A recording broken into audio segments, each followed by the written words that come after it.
I need some letter management. So I've been saving every birthday, graduation, thank you card that I've received since I was a child, and they're starting to get a bit unruly. Now, a couple years ago, I made this cardboard stand to hold my cards vertically, and I quite like this design.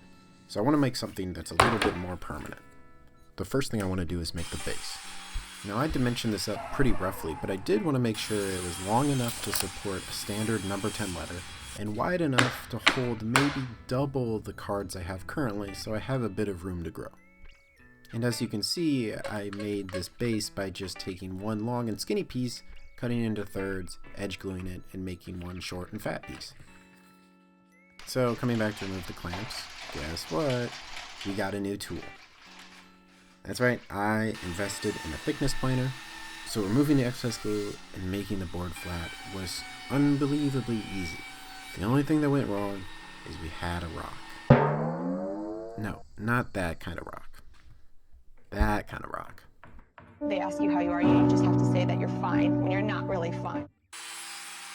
I don't know if I did something wrong to cause this.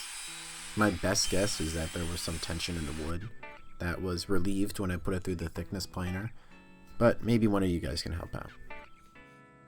Now, this was easy enough to fix. What I did was just rip my base at a couple places, then flip every other slat upside down. So rather than having one big arch, I had a series of small alternating arches. And after gluing it up and planing it down for a second time, we had a nice flat board. So after taking it to the table saw to trim up the ends, I wanted to put some grooves in my base to hold my vertical fins.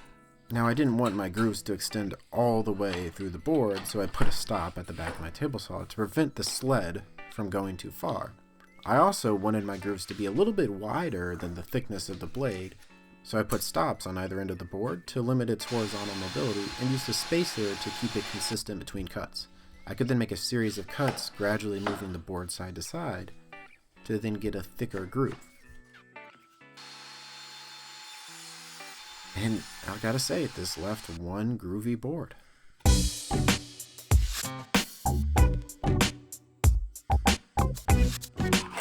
Now, I did have to clean out the ends of these grooves because the circular blade doesn't reach all the way into the corner, but that was easy enough, and overall this process was a great alternative to using a router.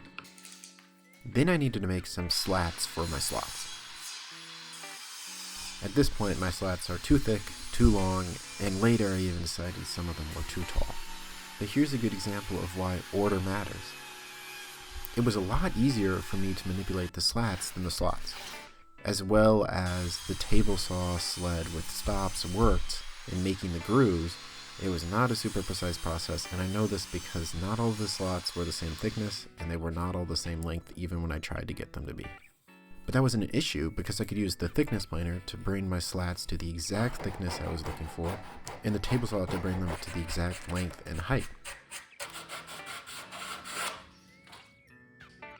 But first, I wanted to make a backboard to prevent the letters from sliding out the back, which I did in a similar fashion to my fins by using the table saw to cut a groove and then planing a board to thickness. Then it was time to trim the boards to length. Now, I'm only making a partial cut here because I wanted my slats to overhang the backboard a little bit, so the entire back surface would be flush. But at this point, my slats well overhang the backboard, but that's okay because I can easily come in and mark where their length is supposed to be using the backboard itself, and then cut them out on the table saw.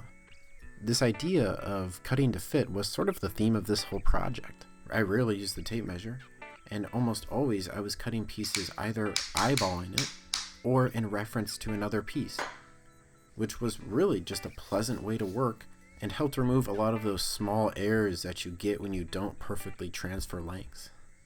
So that's my 2-cent recommendation. But let's wrap this guy up.